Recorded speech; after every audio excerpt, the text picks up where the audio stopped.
Welcome back sa aking YouTube channel. Para sa mga first time lang po na manood, please click mo na yung Jeremy's TV Manila. Anyway guys, wala nang bayad, libre lang. Tulong mo na lang din sa kapwa mo. Alright? So, kumusta po sa ating mga ka-Iskonians?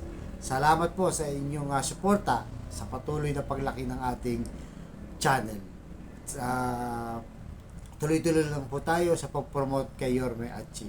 So, ang topic natin ngayon for today's video, Chi Atienza naging emosyonal na paluha sa kanyang mensahe.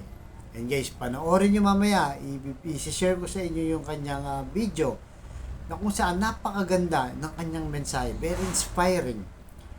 Isa sa talagang tinitignan ko kay Chi Atienza na alam naman natin, di ba? Bagong pasok pa lang to sa politika at kinuha na nga ni Yorme bilang vice mayor niya. Nakita ko talagang humble siya. At isa sa mga mensahe niya, talagang nakikita niya yung hirap. Kasi yung tatay niya, di ba, si dating Mayor Lito Atienza, ay naging mayor din. So, bata pa lang, nakita niya na kung anong sitwasyon ng mga mahihirap. At ang isa sa pinaka nakita nating ugali niya, guys, o yung karakter niya, ay may takot siya sa Diyos. Na kung saan ay kailangan talaga nating lahat ay may takot sa Diyos. Dahil pag may takot ka sa Diyos, lahat ng gagawin mo, hindi man perpekto, pero naaayon sa kanyang kalooban at pakikipagtungo ng maganda sa kapwa-tao at ang pinaka-importante ay pagmamahal, di ba, sa kapwa-tao. So, narito na guys, huwag na natin patagalin. Panoorin nyo ang ating aspiring o ating susuportahan itong si Chi Atienza bilang katandem ng Yorme at Chi Atienza. Tuloy ang laban. Alright? Pasok, Chi Atienza. Naiisip ko. Teka lang. Yung pagod na sila dahil kailangan nilang wait lang. Kailangan nilang pakainin yung pamilya nila. Tapos may pahihirapan pa sila. And from then onwards, nag-provide ng Panginoon sa buhay ko in ways unimaginable. Pero parang alam ko, siya lang talaga gumawa nun. Hindi yun dahil marunong ako, magaling ako. Hindi dahil alam ko, siya yung gumabay sa akin para ma-achieve lahat ng achievements ko. Ang daming mga panahon na parang tatanungin natin sarili natin, kaya ba natin to? Pero pag nagdasal tayo, to sinabi ni Lord na kaya mo yan, magugulat ka, yung ending, kaya mo dahil kasama mo siya. Sabi nga, diba, I can do all things in Christ. And I think I'm a living testimony of that because sa lahat ng mga achievements ko sa buhay, hindi yun dahil magaling ako. Dahil nakita ko na ang Panginoon ay nasa buhay ko at nakita ko, naisip ko, naiiyak ako. Pero totoo kasi lahat tayo feeling ko may mission sa buhay. Ang mission natin, magamit ng Panginoon for His purposes. Ba't ako naiiyak para akong tanga? Pag si Lord ang gumalaw, lahat ng detalye, nandun siya. Kaya guys, kung meron kayo mga iniindaw, kayo mag-alala. Dasal nyo, mahalin yung kapwa nyo, i-offer yung buhay nyo sa Kanya. When you are weak, then you are strong. Tandaan yan. Dahil pagka pinapasok natin ang Panginoon sa buhay natin, dun siya gumagawa ng mga milagro na alam natin siya lang ang makakagawa.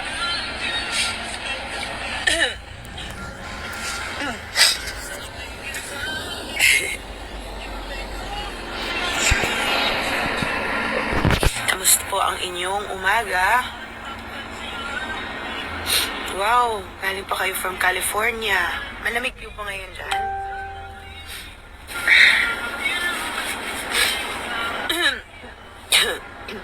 SK Chairman ng Barangay 860. Hello po. Alam niyo mga SK Chairman, natutuwa ako ngayon. Kasi bata pa lang ako, namulat na talaga ako sa mundo ng politika. Kasi naalala ko no, minsan mga pagkagising ko sa umaga, 5 a.m., 6 a.m., kasama ko mag-breakfast, lahat ng gustong bumisita sa amin, minsan chairman, minsan taong bayan, lahat. At sanay ako pagdating nila sa bahay, ako inutusan ng magulang ko para lagahan sila o entertain sila. Nakita ko at a young age, nakita ko ang importante, nakikinig tayo sa tao. At na importante, alam natin ano iniinda nila para kung magkaroon nga ng posisyon, kagaya na dati ko nagkaroon siya ng posisyon, doon yung mga inayos niya. But going back sa mga SK chairman, dati kasi ang age nila, 15 yata, 15 ang umpisa. So medyo baby pa yung mga SK chairman nun. Eh ngayon, mulat na sila. Talagang makikita mo, sabi nga nila, woke ang generation ngayon. Di mo mabobolan, di mo maluloko. Kasi ang mga SK natin talagang matatapang sila at matatalino at may plano. Kaya, tuwang-tuwa ako nung nakita ko pag-ikot ko dahil talaga, sabi ko itong mga SK chairman ngayon, new breed na may diskarte. Mga future leaders. Kasi parang hindi natin alam, ang mga next na mga siguro, mayor, presidente, senador, manggagaling sa hanay na yan. Kasi sa murang edad, natututo na silang tumayo sa kanilang mga paa, manindigan. Magandang training ang SK. Kaya bilib ako sa mga SK chairman, SK kagawad na nanonood ngayon. Pagbutihin nyo lang, pero lagi yung tandaan, ilagay nyo ang Panginoon sa plano nyo. Kasi yung plano ng Panginoon pagkasama sa sipag nyo, marami pong maaari tayong ma-achieve dun. Alam niyo, simple lang ang buhay Ang Panginoon naman gusto tayo i-bless. Ang Panginoon gusto tayo magkaroon ng buhay na siksik-liglig. Pero, I think, ang importante, ibigay natin ang buhay natin sa Kanya. Bigay natin ang ating mga desisyon, direksyon, at lagi natin isipin paano natin siya mapapasaya. Unhealthy habits may increase your risk of lifestyle diseases. Try doctor-prescribed Centrum Advance. My lycopene. Try nyo, seryoso ako, itry nyo ngayong araw. Sabihin nyo kay Lord, Lord, itong araw na ito ay para sa'yo. Lagi yung ginagawa ng bata ko. Pag meron akong baon at konti na lang, paubos na. Biglang may lalapit sa akin, tapos may hihingi ng tulong. Tapos sasabihin ko, Lord, ibibigay ko to, masakit sa akin to, pero dahil hiningi mo sa akin, bibigay ko sa'yo. Pag every time binibigay ko yun, yung last baon ko, mag-i-end up sabihin ko, Lord, wala na akong pangbayad ng pagkain ko. Bigla na lang may mangyayari na matitriple, dadami bigla yung huli. Try nyo yun ngayong araw. Maaring hindi marami ang meron kayo, pero kung may humingi, magbigay, tumulong, tapos sabihin nyo, Lord, para sa inyo itong binibigay ko.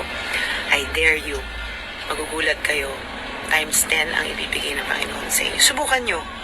At sure na sure ako, confident ako na gagalaw si Lord sa gagawin nyo. Dahil yun ang best way para makita na gumagalaw siya sa buhay natin. Alam nyo po, isa pang magandang gawin. Na-realize ko lang. Teka, sandali lang po. Natawagin na ako. Alam nyo po, ang dami po nating mga pwedeng gawin kasama. Lalakad-lakad ako sa barangay. Nakita ko yung mga kapatid natin na toda. Tinanong ko sila, ang sabi nila, kumikita daw sila 300 to 700 per day. Kaso pag nahuli, yun, 1,000 kaltas. So ilang araw silang tenga, ilang araw walang pagkain. Sakit sa puso nun kasi makita mo, imagine mo niluluto na nila yung katawan nila sa init, sa ulan. Makikita mo, alam mo pinakamasakit sa akin yung mukhang lolo na matandang-matanda. Pagod na. Pero, iyak na ako. Pinaiisip ko, teka lang. Yung pagod na sila dahil kailangan nilang wait lang. Kailangan nilang pakainin yung pamilya nila. Tapos may pahihirapan pa sila. Sakit tingnan.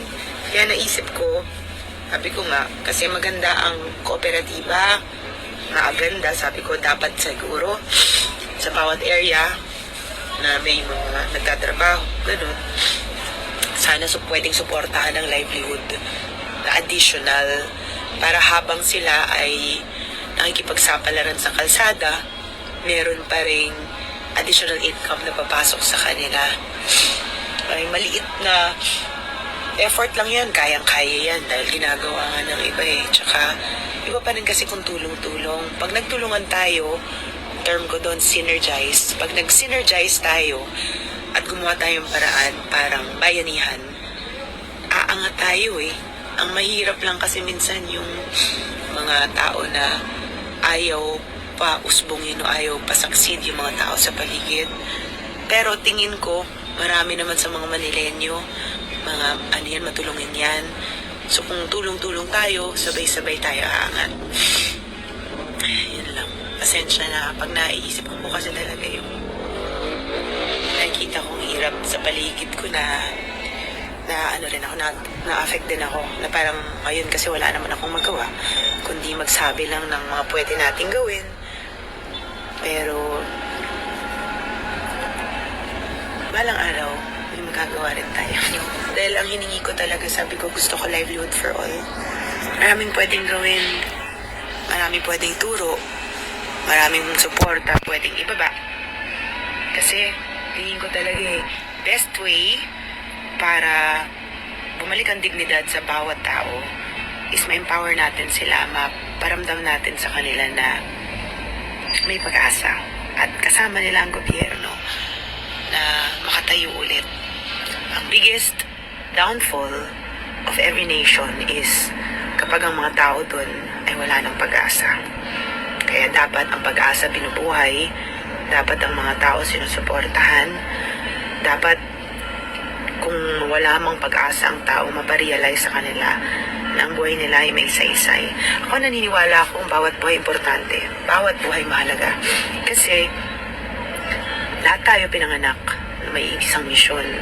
Pero ang misyon na yan minsan nakakalimutan natin dahil sa hirap ng buhay. Pero, pag i-angkla natin ang buhay natin sa Panginoon, siya ang magbibigay ng extraordinary na realization sa atin kung ano man ang misyon natin sa buhay. Kaya kailangan, unang-una, magkaroon tayo ng relationship muna sa Kanya para maintindihan natin ano ba ang mensahe niya sa buhay natin. I assure you, start on with that. Makikita nyo, when He moves in your life, you'll be able to conquer everything and anything. Because that's how much God loves us. He wants us all to succeed.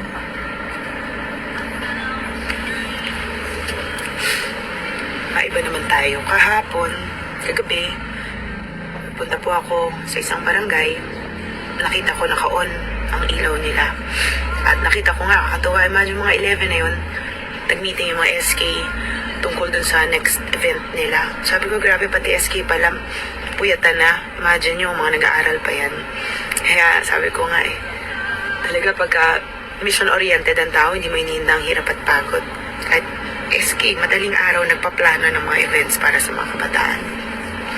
Galing talaga. Galing ng mga Manilenyo. Kaya bilib na bilib ako. Natutuwa ako pag nakita ko na yung initiative, malaki. At yung puso para makatulong, gusto ko.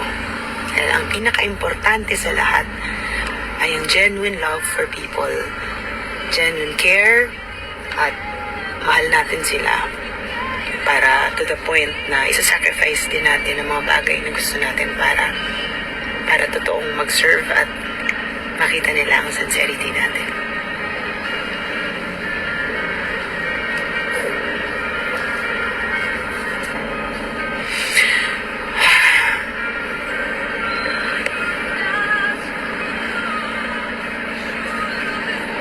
Anyway, mukhang kailangan ko ipahinga boses ko dahil napapaos na po ako kakadaldan. So, gusto ko sana happy kayo today. Enjoy nyo araw nyo. Ayan, may taga-Baseco yan. Hello! Ay, naisip ko tuloy bago ako magbabay. Alam niyo, pag ikot ko sa Baseco, nakita ko masisipag ang mga tao doon. Nakita ko, nagbabalat ng sibuyas. Ay, hindi sibuyas, ng garlic. Bawang, sugat-sugat na ang kamay dahil sa bawang. Pero walang iniinda para sa 100. Yung mga ganyan ang dapat tinutulungan natin. Dahil pag tinulungan natin sila, tutulungan din nila ang ating lungsod. Bayanihan tayo Kaya natin to. Tuloy na ako. Good morning. Bye-bye.